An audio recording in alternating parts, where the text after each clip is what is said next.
কথা দিলে কথা রাখবে। ওয়াদা, বিশেষ করে ওয়াদাটা যদি আবার চুক্তির মতো হয়, সেটা আরো গুরুত্বপূর্ণ ওয়াদা। এমনি ওয়াদা ভঙ্গ করা হারাম, কবিরা গুনাহ। কিন্তু যে ওয়াদার ব্যাপারে সবাই চুক্তিবদ্ধ হয়েছে, দুনো পক্ষ চুক্তিবদ্ধ হয়েছে, সেই ওয়াদাটা আরো বেশি গুরুত্বপূর্ণ।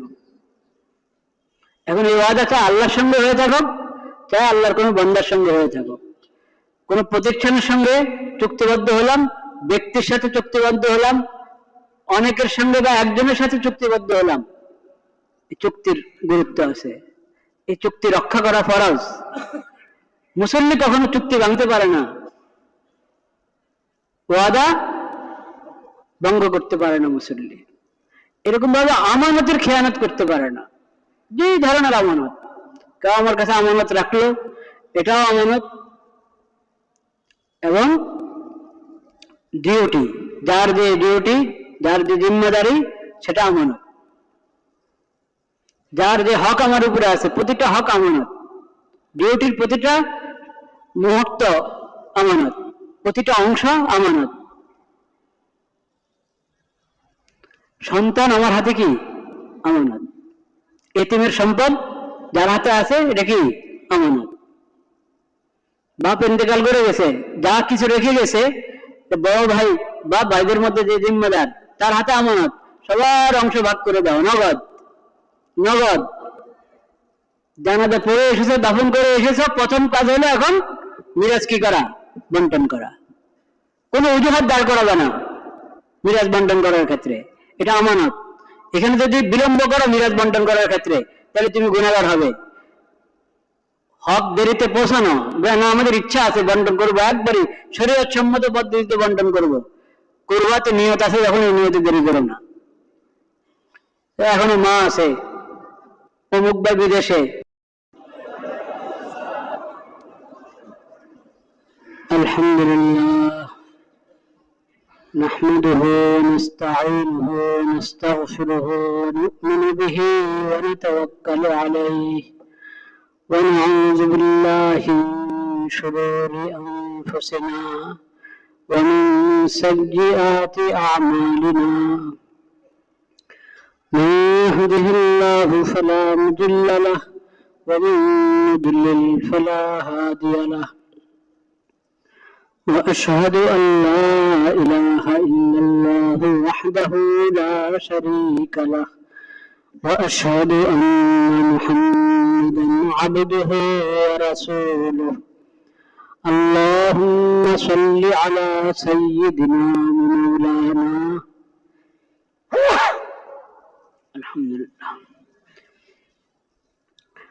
اللهم صل على سيدنا مولانا محمد النبي الأمي وعلى آله وصحبه وسلم تسليما اللهم اجعل صلواتك ورحمتك وبركاتك على سيد المرسلين وإمام المتقين وخاتم النبيين محمد عبدك ورسولك إمام الخير وقائد الخير ورسول الرحمة اللهم ابعثه مقاما محمودا يغبطه به الأولون والآخرون أعوذ بالله من الشيطان الرجيم بسم الله الرحمن الرحيم قد أفلح المؤمنون الذين هم في صلاتهم خاشعون صدق الله مولانا العظيم وصدق رسوله النبي الكريم ونحن على ذلك من الشاهدين والشاكرين والحمد لله رب العالمين গত জুমায় আমরা মুসল্লিদের গুণাবলী সম্পর্কে আলোচনা করছিলাম। কোরআন কারীমের মধ্যে আল্লাহ রাব্বুল আলামিন মুসল্লিদের গুণাবলী জানিয়েছেন আমাদেরকে মুসল্লি কেমন হবে, কেমন হওয়া উচিত। সূরাতুল মাআরিজের মধ্যে মুসল্লিদের অনেকগুলো গুণাবলী একসাথে আলোচনা হয়েছে।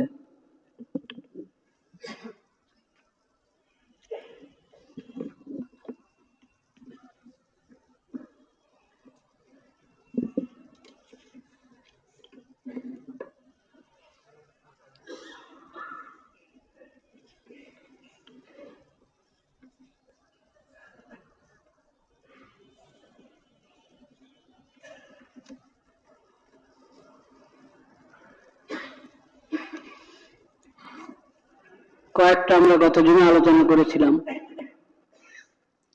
আল্লাযীনা হুম আলা সালাতিহিম দাঈমুন, মুসল্লিগণ কেমন হবে? নিয়মিত মুসল্লি হবে। ওয়াল্লাযীনা ফী আমওয়ালিহিম হাক্কুম মা'লুম লিস-সাইলি ওয়াল মাহরুম, তাদের ধন সম্পদের মধ্যে অন্যদের হক আছে। বঞ্চিত যারা, অসহায়, ফকির, মিসকিন, তাদের হক রয়েছে, প্রতিবেশীর হক রয়েছে। যে ঠেকার কারণে আরেকজনের সামনে নিজের জরুরত প্রকাশ করে, তারও হক রয়েছে। এই হক মানে হলো যার সাধ্যে যতটুকু আছে তাদের সাহায্য করবে, তাদের সহযোগিতা করবে। বাকি সম্পদের সবচেয়ে বড় হক হলো যাকাত, সাদাকাতুল ফিতর, ওগুলো তো শরীয়ত ফরজ করে দিয়েছে, নির্ধারণ করে দিয়েছে। আরেকটি বড় গুণ হলো মুসল্লিদের ওয়াল্লাযীনা ইউসাদ্দিকুনা বিয়াউমিদ্দিন। আরে ভাই, কি করেন আপনি? মোবাইল ধরে রেখেছেন বাতি জ্বালিয়ে, কি তামাশা!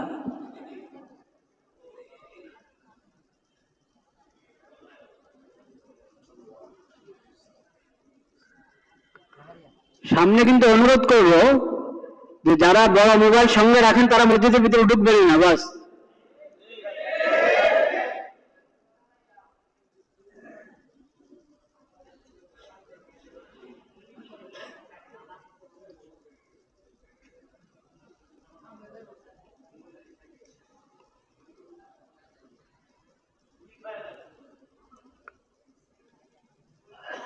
ওয়াল্লাযীনা ইউসাদ্দিকুনা বিয়াউমিদ্দিন, বিচার দিবসের উপর তাদের ঈমান আছে, যে এই দুনিয়া শেষ না, আখিরাত আছে। ওই জীবনের শুরু আছে কিন্তু কি নেই, শেষ নাই। আল্লাহর সামনে সবাইকে হাজির হতে হবে এবং হিসাব দিতে হবে। আমলনামা হাতে আসবে, কার ডান হাতে আসে না কার বাম হাতে আসে আল্লাহ জানেন।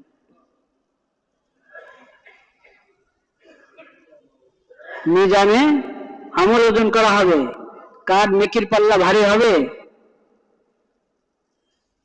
আর কার গুনার পাল্লা ভারী হবে সেটা আল্লাহ জানেন। তো মুসল্লি যারা, ওরা আখিরাতের ব্যাপারে সচেতন থাকে, আমার এই দুনিয়া তো শেষ না। এরা তো মুশরিক কাফের যারা বেদিন, তারা বলে ইন হিয়া ইল্লা হায়াতুনাদ দুনিয়া নাহইয়া ওয়া নামুত, এই তো বাস, এই দুনিয়ার এই জীবনটাই তো, দুনিয়াতে আসি এরপরে মরে যায়, মরার পর সব শেষ, আর কোন নতুন আরেক জীবন নাই। বলেন নাউযুবিল্লাহ। মুসল্লি এমন হয় না, মুসল্লি সবসময় আখিরাতের কথা স্মরণ রাখে, হাসর ময়দানের কথা স্মরণ করে, আল্লাহর সামনে দাঁড়িয়ে হিসাব কিতাব হবে এই কথা স্মরণ করে, মিজান এবং আমলনামার কথা স্মরণ করে, পুলসিরাতের কথা স্মরণ করে। ওয়াল্লাযীনা ইউসাদ্দিকুনা বিয়াউমিদ্দিন ওয়াল্লাযীনা হুম মিন আযাবি রাব্বিহিম মুশফিকুন ইন্না আযাবা রাব্বিহিম গায়রু মা'মুন। তারা সবসময় ভয়ে থাকে যে কোন সময় আল্লাহ পাকড়াও করেন, কোন গুনার কারণে কখন আল্লাহ পাকড়াও করেন, কখন কি মুসিবত এসে যায়। সেজন্য ভয় থাকে, আল্লাহর দিকে রুজু করে, দোয়া করতে থাকে, সালাতুল হাজত পড়ে, আল্লাহর বিধান পালন করে, তারপরেও অজান্তে কোনো ভুল হয়ে গেছে কিনা, ইচ্ছা অনিচ্ছা কোনো ভুল হয়ে গেছে কিনা সেজন্য ভয়ের মধ্যে থাকে, তওবা ইস্তেগফার করতে থাকে। والذين هم لفروجهم حافظون إلا على أزواجهم أو ما ملكت أيمانهم فإنهم غير ملومين। মুসলিমরা সব সময় নিজের চরিত্র ঠিক রাখে, চারিত্রিক পবিত্রতার ব্যাপারে সচেতন থাকে। লজ্জাস্থানের কোনো গুনাহ হবে দূরের কথা, তারা চোখের গুনাহ থেকেও হেফাজত থাকার চেষ্টা করে, চোখের গুনাহ থেকে বেঁচে থাকার চেষ্টা করে। নবী করিম সাল্লাল্লাহু আলাইহি ওয়াসাল্লাম বলেছেন, মান ইয়াজমান লি মা বাইনা ফাখিদাইহি ওয়া মা বাইনা লাহিয়াইহি আযমান লাহুল জান্নাহ। যে ব্যক্তি দুটো জিনিসের জামানত গ্রহণ করবে, আমি তার জন্য জান্নাতের জামানত গ্রহণ করলাম। কি দুটো জিনিস? লজ্জাস্থান হেফাজত করবে এবং এই জবানের হেফাজত করবে, বাস। জবানকে লাগামহীন ছেড়ে দিবে না, জবানকে নিয়ন্ত্রণে রাখো, দিব্যাকে নিয়ন্ত্রণে রাখো। যা ইচ্ছে তা বলবে, গুনার কথা বলবে, জুলুমের কথা বলবে, মিথ্যা বলবে, চুগলখড়ি করবে, গালমন্দ করবে না। জবানকে নিয়ন্ত্রণে রাখো, কারো গীবত করো না, কারো অপবাদ করো না। এমনকি চেষ্টা করো যাতে অহেতুক অনার্থক কোনো কথা না হয়। যে নিজের জবানকে নিয়ন্ত্রণে রাখবে, লজ্জাস্থানকে নিয়ন্ত্রণে রাখবে, নবী করিম সাল্লাল্লাহু আলাইহি ওয়াসাল্লাম বলেছেন, আমি তার জন্য জান্নাতের জামানত নিলাম। মওতের পরে সে নিশ্চিত জান্নাত পাবে।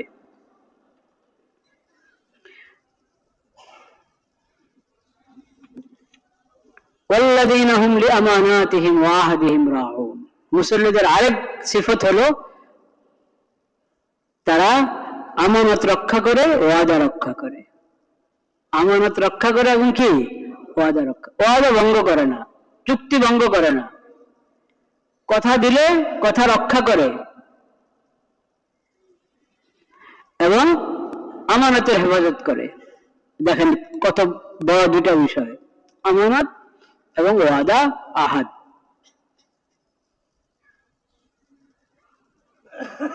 মুসল্লি হবে কিন্তু তার জবানের ঠিক নেই, এটা কেমন মুসল্লি? কত ওজোর দাঁড় করায়, এগুলো কোনো ওজন না, এগুলো কিচ্ছুই শরীয়ত সমর্থিত ওজন না।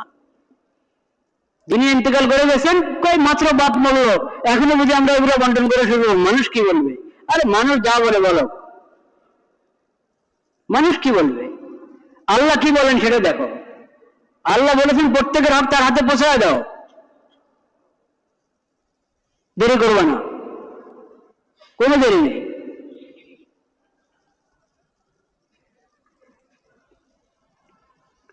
আমানত এবং আহাদ, এই দুটা বিষয়, আমানতের হেফাজত এবং ওয়াদার হেফাজত, জবানের হেফাজত। জবানের হেফাজত মানে কথা দিয়ে কথা রাখা, লিখিত হতে হয় না, মুখে বলো, মুখে বলেছে বা লিখে দিয়েছে, সর্বাবস্থায় এটা ওয়াদা, সর্বাবস্থায় এটা আহাদ এবং চুক্তি।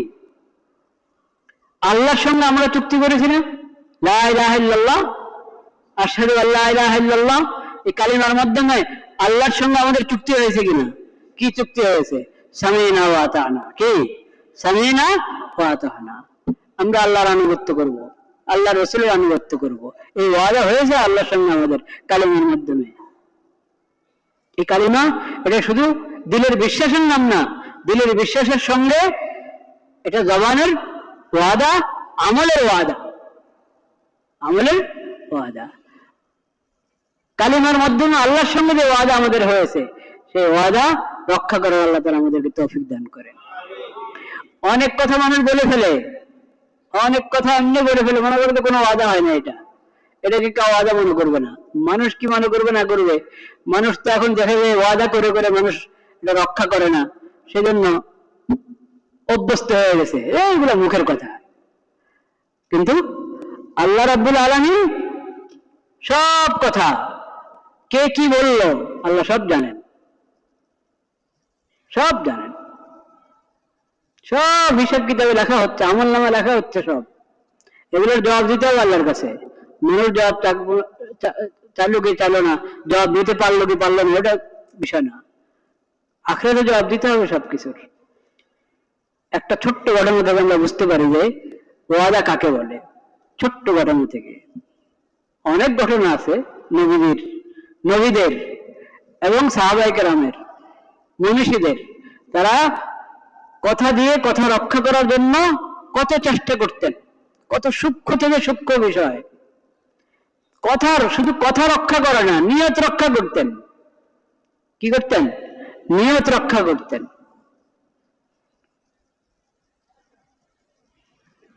সে লম্বা বিষয়, আজকে শুধু ছোট্ট ঘটনাটা বলি।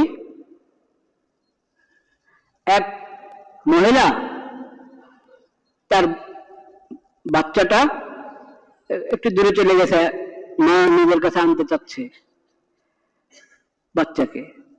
তো বাচ্চাকে ডাকলে তো অনেক সময় আসতে চায় না, ডাকছে বাচ্চাকে, আসছে না। বলছে তুমি আসো, আসলে তোমাকে কিছু দিব। নবী করিম সাল্লাল্লাহু আলাইহি ওয়াসাল্লাম বিষয়টা শুনেছেন, মহিলা যেভাবে ডাকছে বাচ্চাকে, বলছেন সে আসলে তুমি কি দিতে তাকে? তখন সে বলেছে যে আমার হাতে কি কোন একটা খেজুর বা কোনো কিছু আছে, বলছে আমি এটা দিব তাকে আসলে। দেখো, যদি তুমি কোনো কিছু দেওয়ার নিয়ত নাই, এমনি তাকে আনার জন্য যদি এটা বলে থাকতে যে আসো কিছু দিব, এমনি শুধু আনার জন্য, আসলে কিছু দেওয়ার নিয়ত নাই, এইভাবে যদি তুমি বলে থাকতে, এটা তোমার আমলনামে মিথ্যা লেখা হতো। কি লেখা হতো? মিথ্যা। আল্লাহ তাআলা সব ফজিলত বরকত হাসিল করার আমাদেরকে তৌফিক নসিব করেন। ওয়া আখিরু দাওয়ানা আলহামদুলিল্লাহি রাব্বিল আলামিন।